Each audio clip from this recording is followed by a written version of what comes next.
Tease Body and Balance is sponsored by Canada Diagnostic Centres, offering MRI, X-ray, and ultrasound services in Calgary and Okotoks.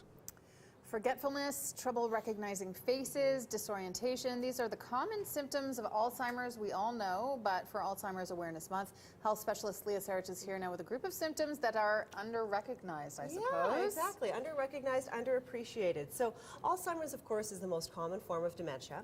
The biggest risk factor for Alzheimer's is aging. So in fact, about 25% of people over the age of 85 have dementia.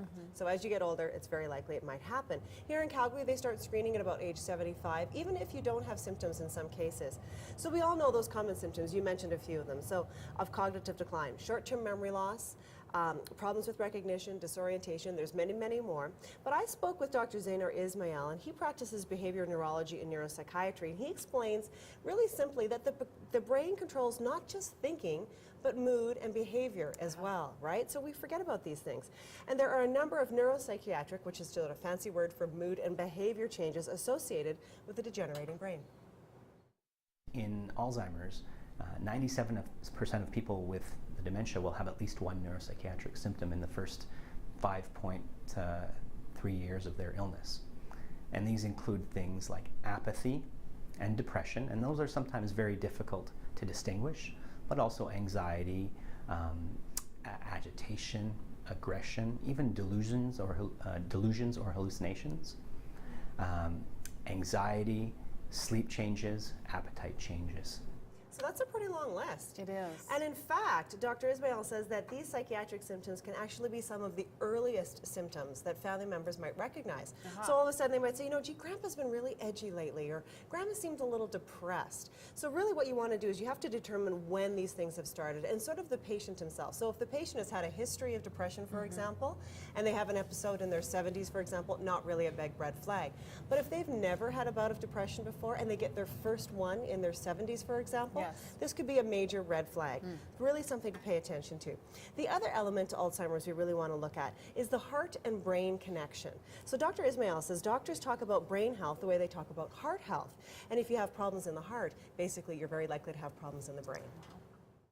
Keeping a healthy brain is a good part of preventing or delaying the onset of dementia, and that includes being physically healthy, ensuring that blood pressure, cholesterol, blood sugars are very much under control to optimize heart health and brain health that way.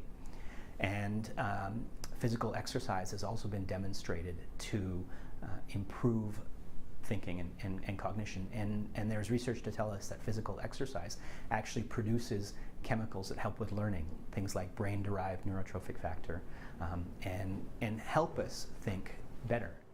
Right, so you want to get out there and get active for sure. So Dr. Ismail recommends the use it or lose it concept, right? So you want to reduce your risk of Alzheimer's by using that brain. One really important thing is be socially active. Right. It's really dangerous for seniors to be sitting at home by themselves in front of the television. They want to be out there, they want to be engaged, they want to be socially active. They want to do those crosswords and the Sudoku puzzles. That's really good stuff. And of course, staying physically fit, right? That's so important. That healthy body, healthy mind concept, we've got the science now to back that up. So actually, there's a forum that's happening tomorrow. So if you've got questions about Alzheimer's, you're just looking for a little bit of support, they've got a forum that's happening tomorrow morning. It's through the Alzheimer's Society of Calgary. There's all the information is on my blog. It's tomorrow morning. Okay, breakfasttelevision.ca is the way to check that out. Thank you very much, Leah Sarich. You're so welcome. I think we're going to take a look at our roads now.